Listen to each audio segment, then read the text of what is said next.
The first bubble drifted upward like a fragile promise in a cold, echoing hall, and in that moment no one noticed the tired janitor kneeling on the marble floor, except a frightened little girl whose breathing had turned shallow and panicked. Around them stood power, money, and authority wrapped in tailored suits, but none of it mattered, because fear does not listen to status, and comfort does not come from wealth. It comes from presence. And the man holding the small bottle of soap and a broken wand had no idea that the quiet choice he was making would soon change his life forever. Before the story goes any further, take a moment and ask yourself something simple. If you believe kindness still matters in a world that often rushes past suffering, if you believe second chances can come from the most unexpected places, then please like this video, share it with someone who needs hope today, comment your thoughts, and subscribe to the channel so more stories like this can reach hearts that need them. The janitor's name was Daniel, a single father who worked nights and early mornings cleaning a corporate building so polished it reflected lives he would never live. His days began before sunrise and ended long after his daughter fell asleep, her school drawings taped crookedly above their small kitchen table.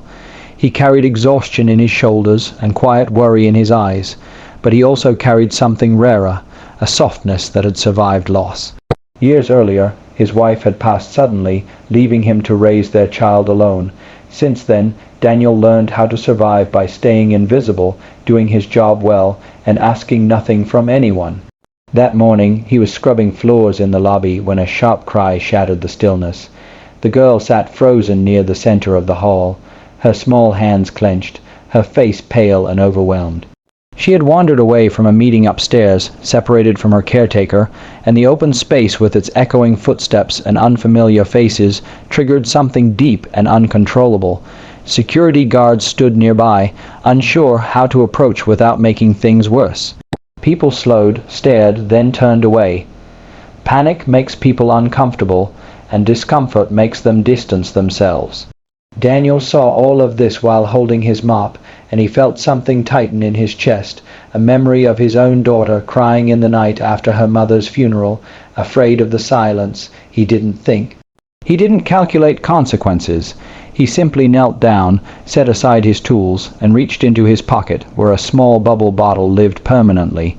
It was something he carried for his daughter, a leftover from playground afternoons and bedtime rituals meant to replace sadness with wonder.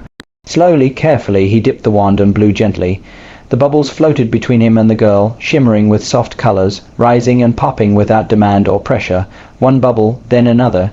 The girl's breathing began to slow, her eyes following the fragile spheres as if they were carrying her fear away piece by piece. Time seemed to stretch. The building, moments earlier filled with tension, softened into stillness. The girl's shoulders lowered, her hands unclenched. She leaned forward slightly, drawn into the quiet magic of something simple and harmless. Daniel stayed where he was, keeping his movements slow, grounding the moment with patience instead of urgency. He didn't know her name. He didn't know her story. He only knew that fear needs gentleness, not force. What Daniel did not see was the woman standing near the elevator doors, arms crossed, her posture rigid with authority and restraint. She had arrived moments earlier, watching from a distance as her daughter collapsed into panic. The woman was used to control, to solutions that came from power and command. She owned companies, sat on boards, and made decisions that shifted markets. But in that moment, none of it could help her child. Security failed.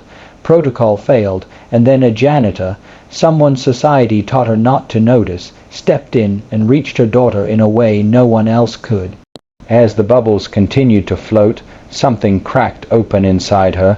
She watched the way the man positioned himself lower than the child, how he offered calm without demanding anything in return. She saw tenderness in a place she had never thought to look. The girl, now calmer, leaned forward, entranced, her crisis dissolving not through words or authority, but through human connection. The woman felt a wave of guilt rise in her chest, realizing how often she delegated presence instead of giving it, how often her life of success left her daughter surrounded by people but starved of warmth. When the girl was finally reunited with her caretaker, she looked back once more, her eyes meeting Daniel's, and she smiled. It was small, fleeting, but it carried weight. Daniel returned to his mop, heart-pounding, unsure if he had crossed a line. He expected reprimand, he expected to be told to stay in his place. Instead, hours later, a message reached his supervisor asking for him by name. Fear followed him down the hallway, his mind replaying every moment, wondering if kindness had finally cost him his job. But the woman waiting for him did not come with anger. She came with gratitude. She spoke not as an executive, but as a mother who had watched her child be rescued from terror by a stranger's compassion. She asked about his life, his family, his daughter. For the first time in years, Daniel told his story without shame. He spoke of loss, of long nights, of trying to be enough with limited means. The woman listened, truly listened, and in doing so, something shifted for both of them. Over the following weeks, Daniel's life changed in ways he never imagined. The woman arranged for his daughter to receive opportunities Daniel could never afford, not as charity, but as belief. She funded his education, helped him move to a job with stability and dignity, and ensured that kindness was met with kindness, not pity. But more importantly, she stayed present in her own child's life, learning that no amount of money could replace moments of connection. The building remained polished, the halls still echoed, but something invisible had been rewritten there, a reminder that humanity does not follow hierarchy. Daniel never stopped carrying the bubble bottle. Even as his circumstances improved, he kept it close, a symbol of how small acts ripple outward. His daughter would later learn the story, not as a tale of wealth or rescue, but as proof that her father's gentleness mattered in a world that often rewards hardness. And the little girl, once overwhelmed by fear, grew up remembering not the panic, but the bubbles floating freely, teaching her that safety can arrive from unexpected places. If this story has been sitting quietly in your chest, if it reminded you of a moment when someone showed up for you without being asked, take a second to let us know. Please like the video, share it with someone who needs to believe in kindness again, and subscribe so these stories continue to find their way to the people who need them most. Before the ending, we have one special request for you. Comment below and tell us about a small act of kindness that changed your life or restored your faith in people.